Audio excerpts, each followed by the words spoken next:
no es un invitado, él es de la casa, casi que yo soy más invitado que él. Estamos hablando de José Gabriel Lagos, el editor de cultura de La Diaria. Un gusto, un placer, amigo. Muy lindo estar contigo. Volver a estar contigo. Exacto.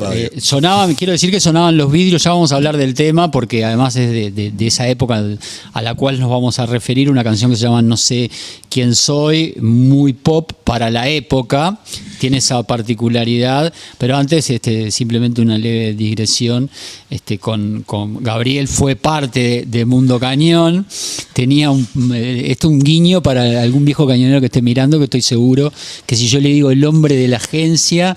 Yo cuando me acordaba de tu espacio, Gabriel, viste que ahora está el stream argentino Gelatina, sí. el que conduce el novio de Lali. Sí. Bueno, ese, que es muy famoso por los jingles. Sí. La gente no sabe que acá está el hombre que hacía los jingles en el año de las elecciones las del 2005, las del 2009 seguro. Las que ganó el Frente Amplio, sí, las primeras. Sí, la primera y la segunda también la hicimos. La hicimos en la segunda.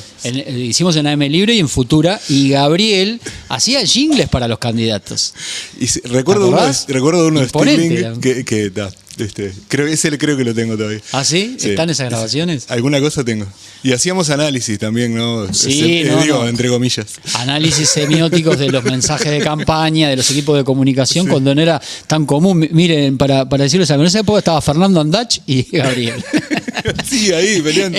Los dos que peleaban. Bueno, simplemente una guiñada para algún cañonero que pueda estar mirando, que seguro debe haber algún viejuno como nosotros. Y bueno, nos vamos a meter en temas de esos. En temas de esos, que además que tienen la particularidad que de alguna forma fuimos protagonistas como jóvenes que sí. Éramos, no porque estuviéramos haciendo nada en particular, simplemente vivíamos ese momento. Vamos a tomar como disparador un artículo que salió la semana pasada en La Diaria con la firma de Fernando Errandonea, titulado La democracia restaurada y las racias del rock. Fue la nota principal del suplemento de cultura, y bueno, vamos a tomar esa nota que hace un análisis político-cultural del momento y de lo que se vivía, y de lo que sufríamos y disfrutábamos los jóvenes de la época. Exacto, sí. Hay en este año que se cumplen 40 años de la restauración democrática, se ha empezado a revisar un poco la academia y también desde el lado nuestro, más del periodismo y la cultura, cosas de aquel año 85, ¿no? Que había mucha novedad, ¿no? Se abrían muchas cosas. No sé, así ahora por recordar, pero por ejemplo ahora cerró no estamos hablando de cultura juvenil, ¿no? Pero se cerró la revista Relaciones, que empezó en aquella época. El programa de Cotelo, En Perspectiva, también empezó en esa época, está cumpliendo 40 años. Pero capaz que las novedades en cultura juvenil sí venían por el lado de la música y algunas otras manifestaciones, ¿no? Bueno, sobreviven los traidores de esa época que están cumpliendo más o menos esa cantidad de años de carrera, ¿no? 41 sí. años. El cuarteto es un poquito anterior y podemos decir que ¿Y Tabaré? Que sobrevive, Tabaré, ¿no? Rivero. Mandrake nunca estuvo compartió ese disco a medias con el cuarteto. Pero ¿no? bueno, hay un montón de artistas. Pero lo que el artículo de Fernando Errandonea viene a revisar o a contestar un poco es, primero, la relación entre la cultura juvenil, rock, y la política de la época, ¿no? Aquel primer gobierno que se instala después de la dictadura, ¿no? Julio María Sanguinetti era el presidente. El cambio en paz. El cambio en paz, ahí va. ¿Cuáles eran las actitudes, ¿no? ¿Por qué? O sea, contesta no, pero aparecen preguntas de paso que uno puede empezar a pensar, bueno, ¿por qué esto fue así? ¿No te das cuenta de repente ahora, ¿no? Con la distancia que permite el tiempo? Pero por ejemplo, ahora estábamos, antes de salir al aire, estábamos escuchando a Los Vidrios, ¿no? Exacto. Y estamos comentando nosotros. Esto en el momento era una banda recontra pop, muy pop, mucho más pop que la mayoría. ¿Por qué era así eso? ¿Por qué el rock uruguayo era más, en ese momento, en esos años 85, 86, 87, más enfocado en música más dura, digamos, ¿no? Más, con influencias más punk. Porque Sí, estaba pero, todo corrido al punk. Porque incluso, ya que citamos a los Vidrios, porque había bandas que podían tener un sonido más pop, porque por ejemplo vamos a hablar de Los Tontos, pero letrísticamente no era tan pop la cosa, era más oscura. Y no era el caso de los Vidrios, ¿no? Banda liderada por Juanji Gentile, nos recordamos recién. Sí. Otro hombre de radio. Otro hombre de radio. No, pero justamente que nosotros pensemos a Los Tontos como una banda pop, que es verdad que tenía muchos guiños. Todo el mundo algún guiño del pop tiene, porque si no sería inescuchable, ¿no? Pero te muestra lo corrido, no sé hacia dónde, hacia el punk, hacia la izquierda, hacia dónde era que estaba todo aquello. Porque claro, en aquel de repente, no sé, las bandas más que más marcaban, ¿no? Los Estómagos, que fueron los que abrieron. Los Traidores también, que eran como más, de repente, más identificables con lo punk. Y Los Tontos, bueno, sí, a Los Tontos le quedaba ese lugar de pop. Pero si vos mirás, como decís vos, las letras, o incluso el encare, muchas cosas que hacían ellos y que hacía Renzo, yo qué sé, habíamos dicho que los chiquilines de escuchar a Ana la del Quinto o Policías, vos decís, ¿esta es una banda pop? Sí, claro. E incluso algunas cosas musicalmente, vos decís, claro, en ese contexto, bueno, sí, era la más pop de un montón de bandas que eran más afterpunk, ¿no? Ya que citabas algunas canciones de Los Tontos, una que cita Randonea en la nota es Ansia de Conocerte, que también es una canción que cómo no me daba terror escucharla en esa época, ¿no? Sí. Con esa perspectiva que te da el tiempo, pensás, realmente es lo que estábamos viviendo. Ansia de Conocerte es una canción que habla de cuando te venían a pedir la cédula y no la tenías. Claro. Que era todo un tema, ¿no? Y es un poco, bueno, por ahí donde hay una parte esa pregunta de por qué era todo tan cercano al punk, por lo menos la corriente principal, tiene como varias respuestas, pero una de las que podemos ver ahí en el artículo de Fernando es esa. Bueno, pasa que ocurrían este tipo de cosas, ¿no? El artículo, ahora no me acuerdo, que se llama Democracia, Racias al Rock, ¿no? Democracia restaurada y Racias al Rock. La democracia restaurada y las racias al rock. Aunque había un montón de apertura y había, no sé, un montón de propuestas para jóvenes desde la cultura oficial, ¿no? Sobre todo desde la Intendencia de Montevideo. Thomas Lowy era el encargado. El director de cultura de la época, ¿no? Sí, que la parte la habían abierto en ese momento, la dirección de cultura, ¿no? El gobierno de Aquiles Lanza, el malogrado Aquiles Lanza, el primer intendente de la Restauración Democrática de Montevideo, abren la dirección de cultura y hay un montón de políticas para jóvenes y entre las más vistosas estaban los festivales de rock y otros apoyos. Bueno, el Montevideo Rock nace ahí, ¿no? El famoso Montevideo Exacto. Rock que trajo, entre otras bandas, porque también la nota de Fernando pone el contexto local y bueno, en ese Montevideo Rock vino Sumo, vino Legión Urbana, y algunos otros, ¿no? Que no recuerdo ahí rápidamente. También estuvimos ahí. Qué horrible, ¿no? Éramos unos niños, estábamos en el liceo. Éramos muy chiquitos. Pero estaba eso por un lado, ¿no? Todo ese apoyo, toda esa atención, que no era solo del gobierno, ¿no? También la industria, las marcas, ¿no? Grandes marcas apoyaban eso, se veía que había algo. Pero por otro lado pasaba esto, que había represión, había cierta actitud de sospecha hacia la juventud en general. Y el joven estaba en la mira, exacto, se puede decir. Uno de los temas que en todo este tipo de cobertura se recupera es Racia de Guerrilla Urbana, que ganó un concurso de bandas jóvenes en ese primer Montevideo Rock 1, ¿no? Y la letra hablaba de eso, ¿no? La letra que hizo Tusi Curvelo, hablaba de eso que, digo, estetizaba un poco eso que pasaba, pero que pasaba en las calles.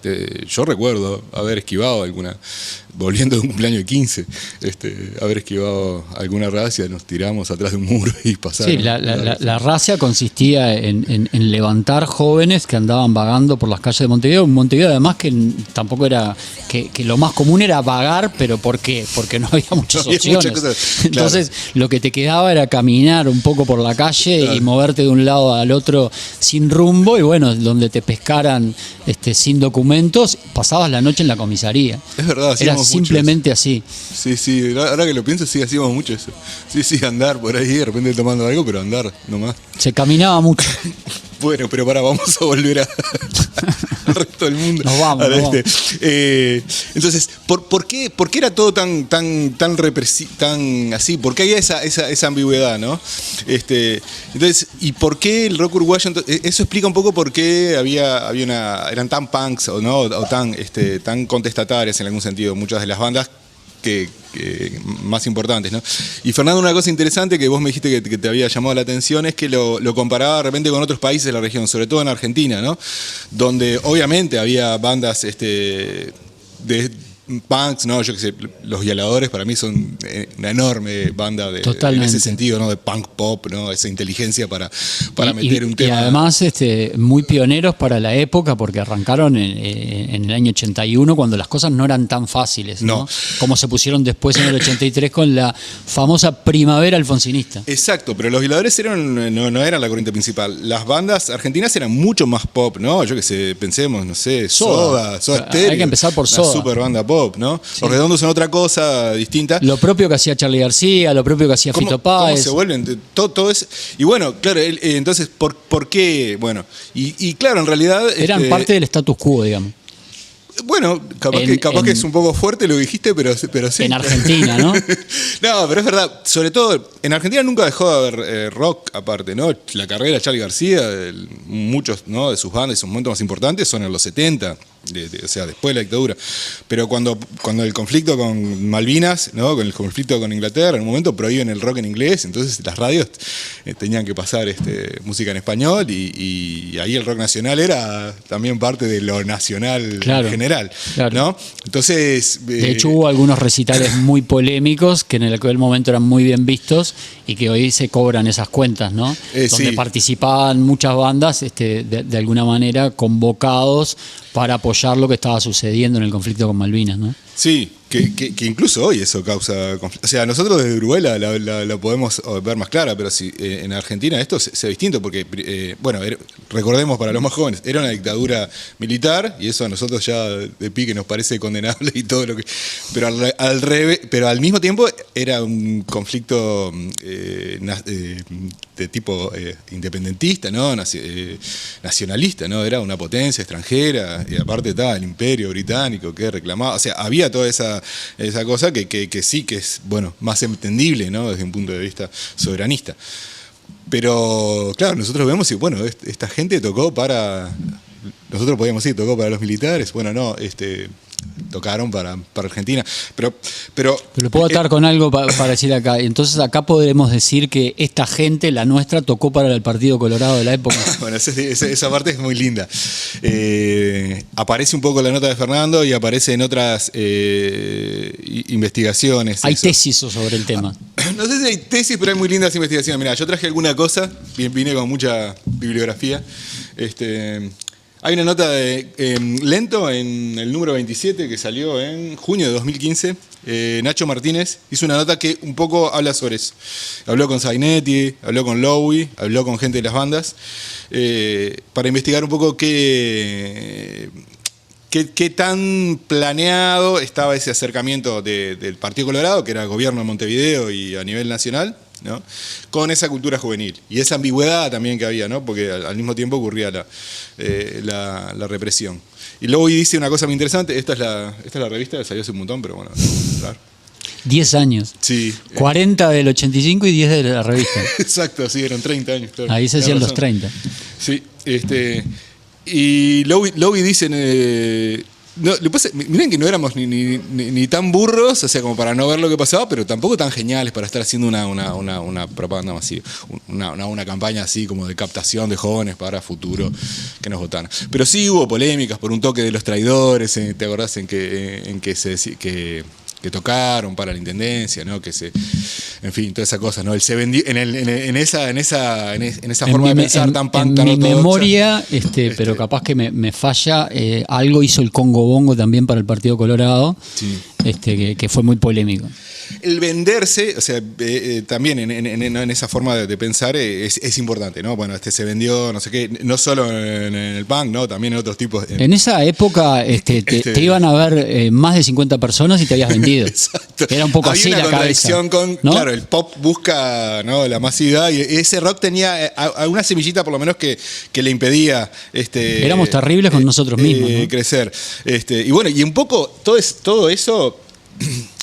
Esa explosión del rock, que después viene otra mucho más tarde, pero se termina en Montevideo Rock 2 cuando el venderse, ¿no?, la acusación de venderse le llega a los tontos, ¿no?, que les tiran cosas y todo. Había como un desagrado. Eso también está en esta nota, ¿no?, por toda la exposición mediática que los ellos tontos tenían su programa de televisión. Tenían un programa ¿verdad? de tele, hacían propagandas de una marca de jeans, de vaqueros, y eso, bueno, a mucha gente le caía mal. Entonces cuando los vieron ahí, mucha gente les tiraron cosas, y eso para mí, digo, para muchos es como tal el momento en que ya se termina esa primavera, ¿no?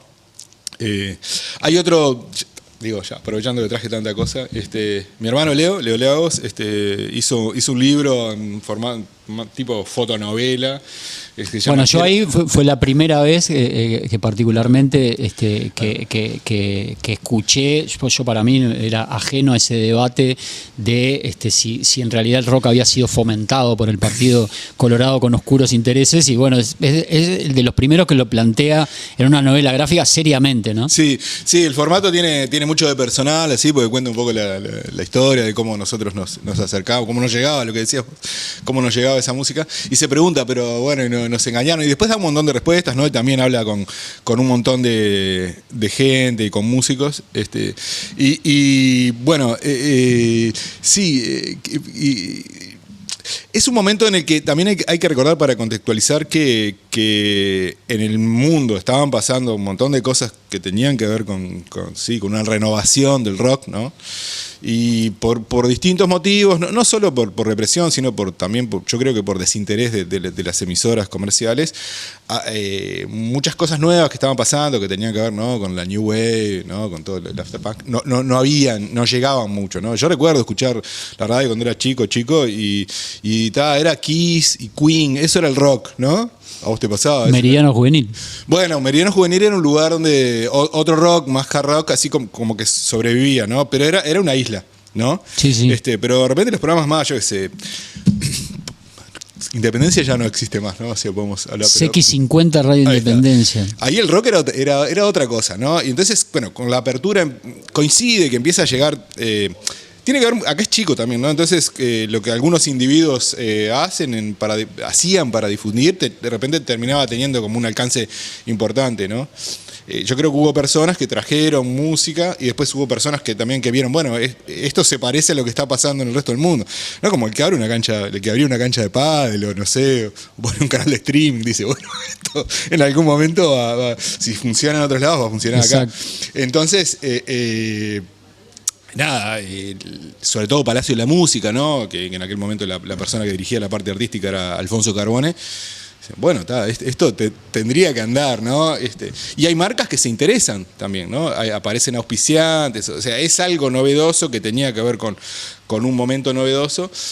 Y bueno, y las bandas que habían, las más profesionales y las que tenían más cosas para decir y más repertorio, eran esas, ¿no? Que eran más punk. Después de esa caída empieza a haber como una transición y empiezan a aparecer otras cosas, y el rock de los 90, de finales de los 90, ya no tiene nada que ver con el de esta... Aparecen unos tal los Supersónicos, entre otras bandas.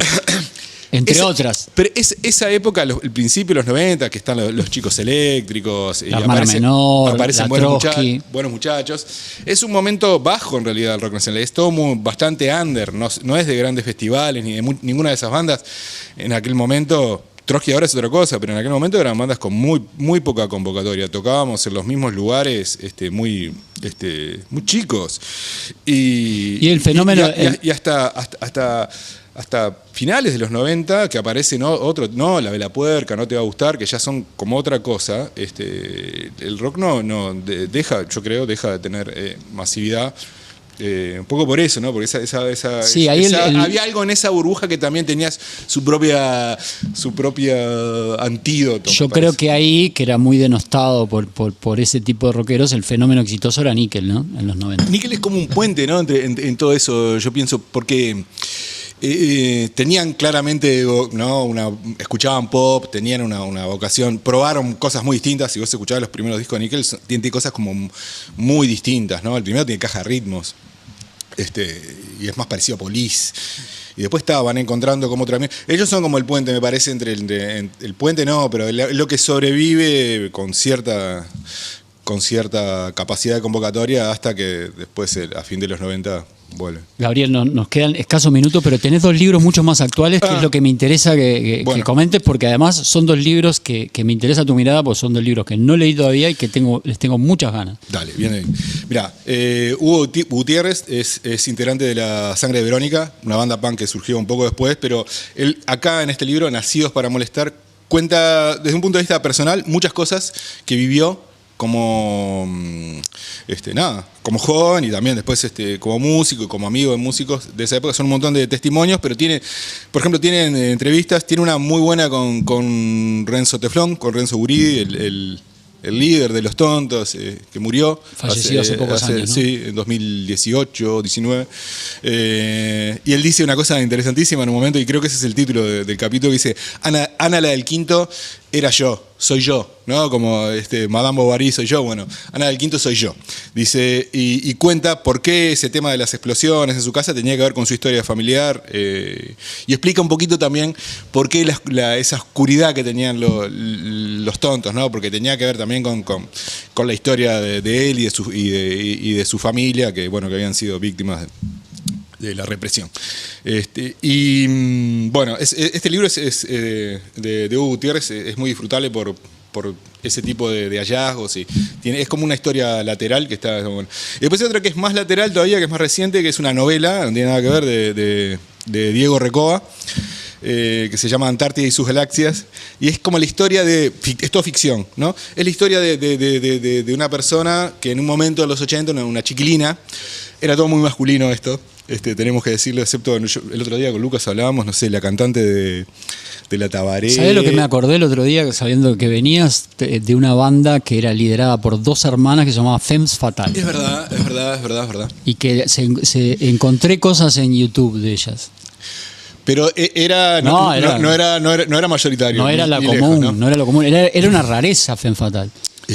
Entonces Diego Recoba se imagina una chiquilina que quiere cantar y quiere hacer pop, y se encuentra con este mundo súper rockero y muy masculino, y bueno, después termina haciendo otras cosas y se va a España, pero es como una mirada desde otro lugar, porque Diego es más joven y no es para nada de este palo de rockero, ¿no? Como una crítica, ¿no? a ese ambiente, con mucho humor, con mucha parodia, pero que ayuda también a situarnos, sobre todo a los que de repente todavía tenemos como algún contacto emocional con todo aquello, pero también es esto otro, ¿no? Verlo con un poco de distancia. Hay más libros sobre esta época. Está, creo que Errante, se llama, el de Mauricio Rodríguez, sí. Que no lo encontré en mi desorden, pero que también aborda esta época. Y hay más cosas. Hay en general en la academia hay como estudios sobre los 80, ¿no? Desde hace tiempo, ¿no? Se volvió a pensar en esa época,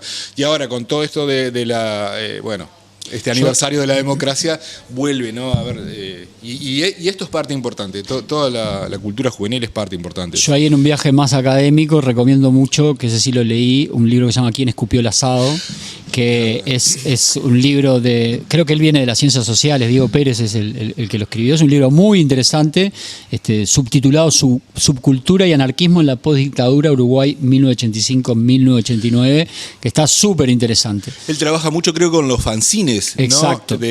Hay un libro que ese sí no lo leí, dedicado específicamente a los fanzines. De él también, ¿no? Sí, que eran claves. Expliquemos un poco, no sé, digo, si tenemos un minuto, ¿qué es un fanzine? Porque 30 segundos. Bueno, eran como revistas. Es verdad, hay que explicar que es un fanzine. No, porque nada, digo, hoy no había internet, no había blogs, no había Instagram, no había nada. Entonces, si vos te querías expresar de una manera más o menos económica, hacías una revistita, y básicamente eran fotocopias. Las fotocopias también era algo medio nuevo, tampoco estaba, pero bueno, fotocopiabas y armabas, le ponías ganchitos con una grapadora y es una revista. Y bueno, pero mucha gente que hoy está en prensa, lugares ¿no? Más o menos destacados. Usted se sorprendería de algunas personas que los ve muy con corbata y con pinta de muy seria, no así como nosotros. No ¿no? como nosotros, que somos iguales. Exactamente. Escuchame, Gabriel, nos tenemos que ir rápidamente. ¿Algún avance de cosas que se van a poder leer en Cultura que quieras destacar en estos días? Bueno, trabajando? En la edición del sábado, que es un poco más pop, hablando de esto de pop y rock, va a haber una entrevista con Hernán Casiari, el de Orsay, bla, bla, bla, que viene a presentar una obra con su madre. Y vamos a tener una reseña de la serie El Oso, que va por su tercera o cuarta temporada. Sí, ¿no? sí, que fue un impacto en su momento. Vamos a hablar un poco de Menem, la serie. La serie. Que también tiene un poquito que ver con otras épocas. Estos días volvió Pergolini, ¿no? Hay como, bueno, no sé, yo estoy teniendo... Hay un revival noventoso, no así ochentoso. Estoy medio asustado. Bueno, Gabriel, muchas gracias y te esperamos la semana que viene. Dale.